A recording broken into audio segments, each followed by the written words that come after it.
Olá! O combate aos crimes sexuais contra crianças e adolescentes é o tema deste TVMP Entrevista de hoje.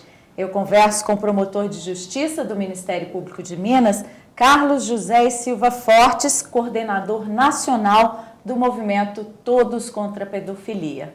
Tudo bem? Muito bem-vindo ao nosso estúdio. Muito obrigado. É uma honra estar aqui. E mais uma vez a gente falar sobre esse tema que é tão importante, né? É importante falar sempre sobre esse assunto. Falar sobre isso é um modo de prevenção, porque nos leva a prestar mais atenção no tema, né, a ficar mais atentos também ao comportamento das crianças e adolescentes e assim poder protegê-los, né? Bom, pois é, eu queria que o senhor começasse esclarecendo um aspecto sobre o qual muita gente tem dúvida. A pedofilia é crime? Pois é, a palavra pedofilia, né, etimologicamente, significa pedos, criança, filia, afinidade, amor, ou seja, gostar de criança. Esse termo é utilizado em dois contextos com significados diferentes. No contexto clínico, né, da psiquiatria, da psicologia, né, é uma das parafilias, também chamada de pederose ou pedossexualidade, né, que tem até subtipos, por exemplo, efebofilia, é um tipo de pedofilia. Né. Existem outras parafilias, zoofilia, necrofilia, riparofilia, sadismo, masoquismo, muito explorados, por exemplo, naquele livro 50 Tons de Cinza, que virou filme depois.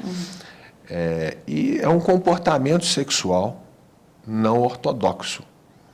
A pessoa que é dotada de uma parafilia, ela não é doente, ela também não é inimputável, ela sabe o que é certo e errado, mas ela tem uma atração sexual incomum, digamos assim, né? E quando é com crianças e adolescentes é crime. Pois é. Então, tem a questão da pedofilia no campo jurídico. Nós tivemos a CPI da pedofilia. E eu aqui estou refletindo o que foi visto através da CPI, através de algumas tratados internacionais e até leis brasileiras mais recentes e da própria imprensa. Crimes de pedofilia. Quando a gente fala isso, nós estamos nos referindo ao conjunto de delitos de natureza sexual que tem como vítima crianças e adolescentes e estão tipificados no Código Penal, no Estatuto da Criança e Adolescente, embora não haja lá essa palavra pedofilia. Mas estupro de vulnerável é um crime de pedofilia. Tráfico de crianças e adolescentes para fins sexuais é um crime de pedofilia. Os crimes todos de pornografia infantil que estão no Estatuto da Criança e Adolescente são crimes de pedofilia.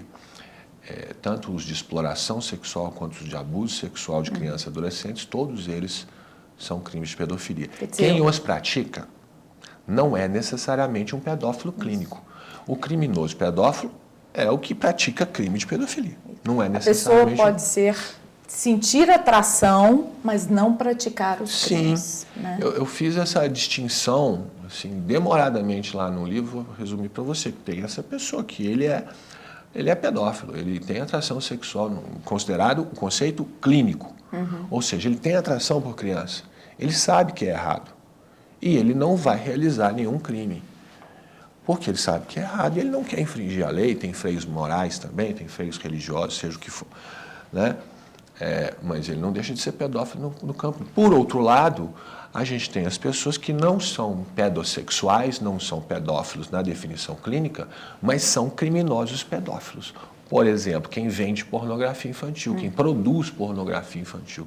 Nós vimos muito isso desde a CPI até hoje em dia, estúdios especializados em produzir filmes de pornografia infantil a serem vendidos na internet. Como é que essas pessoas agem e como identificá-las? Eu acho mais importante a gente prestar atenção nas vítimas, ou seja, nas possíveis vítimas, crianças e adolescentes. Aliás, prestar atenção na criança, no adolescente, para que ele não se torne vítima. Porque criminoso pedófilo pode ser qualquer pessoa. Não tem cara, né? Não tem uma identificação física única, né? Não tem não. Acho injusto falar isso, porque pode ser um cara religioso, pode não ter religião, pode ser rico, pode ser pobre. E pode ser mulher. Pode, muitas vezes é mulher, né? Tem um percentual bem alto de mulheres que praticam esses crimes também, e de várias faixas aí sociais, então não existe esse tipo de fronteira. É importante que a gente preste atenção nas crianças e reconheça, talvez, sinais de que elas estejam sofrendo algum tipo de assédio ou de abuso, para que possamos tirá-las dessa situação, tratar delas e punir o criminoso também. Uma coisa que todo criminoso pedófilo tem em comum, embora possa ser qualquer pessoa, todos são extremamente covardes. Isso é intrínseco, isso faz parte da personalidade do criminoso pedófilo. Porque se ele não for um covarde, e mesmo assim for um pedófilo clínico, ele vai procurar um tratamento que o ajude a controlar esse impulso, né? E consegue. Mas o criminoso é covarde. Por isso mesmo ele gosta de estar com uma criança, para se sentir mais forte, mais experiente, mais poderoso em todos os sentidos. E por isso mesmo, um dos principais objetivos do movimento Todos contra a Pedofilia é deixar claro que a gente está presente, prestando atenção, tomando conta. O senhor falou de prestar atenção na criança, no adolescente. Como é que a gente pode identificar? Que sinais a gente deve perceber, né? Quando essa criança ou adolescente tiverem sido abordados por alguém, tiverem sendo assediados ou já tiverem sido vítimas, né, de crime sexual? Sim, isso é muito importante. A criança, via de regra, não fala. É uma exceção quando fala. Não fala porque ela não entende que aquilo é um abuso, ela acha que é normal. Porque ela tem medo, porque ela tem vergonha, porque ela é um bebê que não sabe falar ainda. Existe muito isso. Infelizmente, estupro de bebês, isso é uma realidade. Infelizmente, eu tenho um acervo dessas provas, né? Nós temos que prestar atenção, primeiro vigiar, saber quem anda com seu filho, por onde ele anda, porque as vítimas preferenciais são aquelas negligenciadas, de crianças ou adolescentes. Se fala sempre, e as estatísticas, por mais variadas que sejam, sempre mostram que a maioria dos abusos sexuais contra crianças acontecem dentro de casa. Claro, porque é lá que a criança está. Então, é importante que a gente saiba quem está chegando perto da criança, ou até mesmo se é uma pessoa que goza da confiança da família ali. Nós vimos muitos casos com mães, com pais, mas como reconhecer isso? Que foi, afinal de contas, a sua pergunta, né? Os sintomas físicos são mais fáceis de perceber. Por exemplo, ferimentos em partes íntimas devem ser investigados com profundidade. Isso quando é um bebê, né? Uma criança também. Uma criança mais velha, que já tome banho sozinha, né? Que se e até mesmo um adolescente que chega em casa ferido, você tem que saber exatamente como que aconteceu aquele ferimento. A gente não deve se contentar com desculpa assim, generalizada, não, sabe? Vamos investigar e saber direitinho. Agora, tem os sintomas comportamentais, todos eles comuns a traumas. Todo trauma gera esses sintomas. Por exemplo, você foi maltratado em determinado lugar, você não quer voltar lá, né? Sintomas comportamentais específicos são os comportamentos sexualizados, incompatíveis com a idade. Um caso que exemplifica isso muito rápido e comum, mas eu estava presente, né? A criança de 4 anos na creche, chegava o momento de ir embora para casa, ela ia tomar banho com as outras criancinhas, as outras menininhas da idade dela, né? E algumas um pouco mais velhas, um pouco mais novas. E ela, durante o banho, ela tinha comportamento sexualizado, ela levava a mão nas partes íntimas, ela fazia gestos imitando situações sexuais, né? De onde essa criança de 4 anos tirou isso? A gente tem que responder essa pergunta. E, no caso, foi respondido, foi investigado, fomos ver a casa, o pai, a mãe, e ela estava, sim, sofrendo abuso sexual. Então, um sintoma bem perceptível. E, por último, tem uma coisa relevante também. Eu publiquei alguns e mostro sempre nas palestras. Desenhos. As crianças principalmente, sempre desenham e se expressam muito através do desenho. E a gente consegue perceber. Claro que o ideal é que vá um profissional, um psicólogo, que vá examinar os desenhos, mas eu já vi tantos que posso dizer que algumas coisas são comuns, alguns são bem evidentes. É uma das terapias, né? Quando se faz uma escuta especializada de uma criança vítima de algum crime, é usar o desenho, exatamente, né? Sem os dúvida. brinquedos. Os brinquedinhos, né, anatomicamente corretos, ou não, qualquer brinquedo serve. E os desenhos, a gente tem lá muitos desenhos que você vê um destaque exagerado, às vezes, para órgãos sexuais. A gente deve investigar isso. Não quer dizer que está acontecendo, não é absoluto, mas é um indício muito relevante que tem que ser investigado. Né? Alguns são sutis, alguns são assim, evidentes como esse. A gente tem um caso lá de um desenho, por exemplo, que a criança fez uns bonecos bem rudimentares, mas fez uma linha que ligava a boca de um dos bonecos ao órgão sexual do outro. Esse é um mais sutil. Outra desenhou fecheclé, zíper, né? Na boca das pessoas. Outra já desenhou, já entrou no que é mais comum, destaque para o órgão sexual, desenhou todo mundo com braços em formato de pênis. E por aí vai, tem vários desenhos que às vezes... É a forma de falar, né? Bom, vamos falar como sobre o movimento, né? Como é que ele foi criado, quando foi criado, o que ele te levou a criar esse movimento Todos contra a Pedofilia. Vou aproveitar até para mostrar aqui a camiseta, né? Enquanto eu falo para a gente. O movimento Todos contra a Pedofilia surgiu de uma maneira muito espontânea. Dentro da CPI da pedofilia, quem forjou essa frase aí, Todos contra a Pedofilia, foi o Magno Malta. Nosso lema este ano é Coragem. Coragem. Né? E começou com algumas palestras, algumas manifestações, e com o tempo foi ganhando força. Hoje a gente tem em Divinópolis, né, uma manifestação muito relevante, uma caminhada. Trabalha no Ministério Público em Divinópolis. Sim, eu sou promotor de justiça em Divinópolis. E lá foi a primeira caminhada Todos contra a Pedofilia. O pessoal da CPI, na época, veio todo para participar dessa caminhada. E a partir de então a gente começou a fazer, sempre nas proximidades do dia 18 de maio, que é o Dia Nacional de Combate ao Abuso e Exploração Sexual de Crianças, né? Essa caminhada que hoje é feita em muitas cidades. Às vezes por iniciativa própria, claro, às vezes também por uma influência da gente lá de Divinópolis. Tem trabalhos excelentes em Uberlândia, que eu me lembro aqui no momento, no Paraná, no Maranhão, acabei de voltar de lá, estava te contando, né? Esse ano a gente teve uma caminhada bem grande, todo mundo participa, não há nenhum tipo de restrição não há questão política, nem de time de futebol, nem de nada. Todo mundo participa em torno do mesmo objetivo, que é deixar claro o interesse das pessoas na defesa da criança. A Constituição coloca absoluta prioridade para os direitos da criança e do adolescente. Nós queremos ver isso na realidade. Né? Você estava me contando que começou há 19 anos, né, em 2006. De lá para cá, a internet evoluiu muito. Esses crimes evoluíram também com a internet? Como é que está o quadro hoje?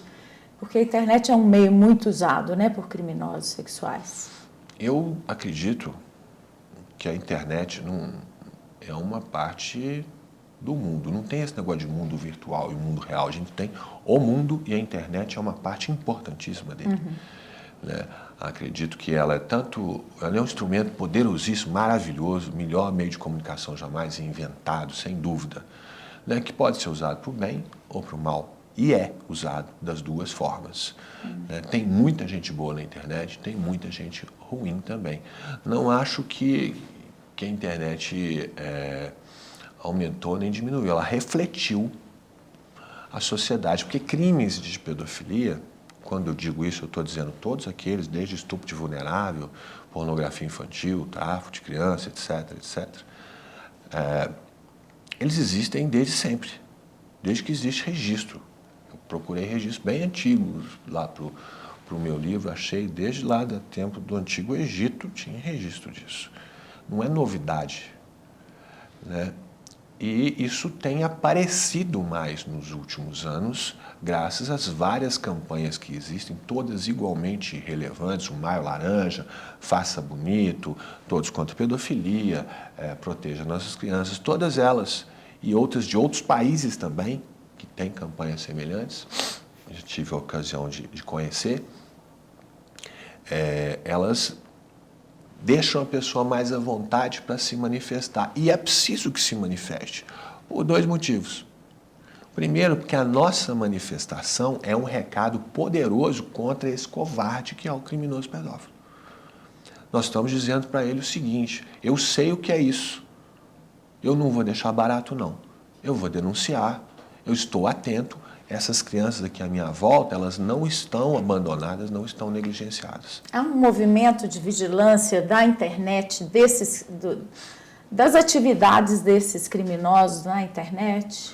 Há um movimento de vigilância das crianças e adolescentes em quaisquer ambientes, inclusive na internet. Eu sou a favor de crianças usar a internet, com vigilância e educação. Não acho que nenhum instrumento legal que se possa criar vá regulamentar a internet. Acho que a solução está na educação das crianças e a vigilância dos responsáveis legais, exercendo o poder familiar. Isso é de fato eficiente, porque a internet só vai crescer. Ela faz parte da nossa vida e isso é maravilhoso. Ela é muito mais para o bem do que para o mal. A internet não é um bicho de sete cabeças. Né? Ela é um instrumento. Mas o movimento tem ajudado a identificar redes de criminosos sexuais que atuem na internet? Como é que isso acontece? Ajuda na medida em que as pessoas fazem mais denúncias e aprendem. Né? A gente tem publicações, tem o nosso site, você pode baixar, por exemplo, o meu livro gratuitamente lá no site. Pode comprar na Amazon se quiser também, mas está bem caro. Baixa de graça que é melhor. Você pode baixar uma cartilha que já foi feita pelo Ministério Público, depois nós fizemos a edição mais recente, e lá tem informações, inclusive como você fazer uma denúncia mais eficiente, uma denúncia responsável, porque denúncia falsa é uma coisa horrível, né? Atrapalha de todo jeito possível, porque descredibiliza as verdadeiras, porque evidentemente coloca ali, expõe uma pessoa que não merece, né?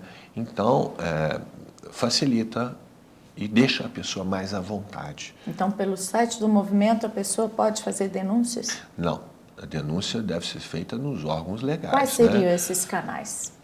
O Ministério Público, eu sempre falo, em primeiro lugar, você procura o promotor de justiça da sua comarca e conversa com ele. Fala, mas eu não tenho prova. A sua palavra é prova. Você fala o que você viu, o que você sabe. Né? Mas pode procurar também direto a Polícia Civil, a Polícia Militar, Conselho Tutelar. No site do Ministério Público tem o canal da ouvidoria, né, que a pessoa exatamente, pode eu recebo muito pelo canal da ouvidoria, pelo Disque 100. Né? A gente recebe muito dessas fontes, que são boas, todas elas. Eu recomendo conversar com uma autoridade, seja o promotor, o delegado, um conselheiro tutelar, porque aí a pessoa vai ter ocasião de dar informações mais relevantes que a gente precisa para investigar. No Disque 100, às vezes a pessoa joga lá informações que ela acha relevantes, algumas são, outras não, e às vezes faltam informações essenciais. E às vezes a gente não tem como chegar nessa pessoa, porque a denúncia é anônimo, né? Então, acho que a melhor maneira é essa. Por isso, esse ano a gente está falando tanto da coragem, que é agir com o coração. Você fala, se eu estou com medo, tudo bem, medo é normal, medo faz parte. Né? Mas você enfrenta o seu medo, você enfrenta a dificuldade que você tiver que enfrentar, mas você defende o seu filho, os seus amigos, as nossas crianças em geral. Né? Eu acho que coragem é isso, não é ausência de medo, não, é superação dele. É a pessoa deixar de ser omissa, né? Porque se tem conhecimento de algum crime, é preciso se expor de alguma maneira, mesmo que tenha que pedir proteção. Isso, inclusive, hoje é crime, deixar de relatar fato pela lei Henri Borel. É um crime que eu confesso, acho bem complicado. Né? Prefiro Claro que se acontecer, comprovado, vai ser tratado como tal. Mas eu prefiro que as pessoas se conscientizem e façam isso porque sabem que esse é o dever de ser humano. Seu dever de pessoa, proteger cada criança e adolescente. E você pode proteger, às vezes, só usando uma camisa do Maio Laranja ou Todos contra a Pedofilia. Só o simples fato de você, ostensivamente, colocar um post na internet, fazer uma palestra como essas tantas que a gente faz o ano inteiro, principalmente esse mês de maio, né, é um ato de proteção. Dá aquele recado. Um alerta, né? É um alerta. Eu tenho informação, eu tenho conhecimento. Tem gente aqui prestando atenção. O pessoal aqui está atento. Melhor não mexer. É um aviso. O senhor falou das denúncias que o Ministério Público recebe. Como é que elas têm sido tratadas? Como é que tem sido esse trabalho de ir atrás desses criminosos? Pois é. Os crimes de pedofilia são crimes como outros quaisquer.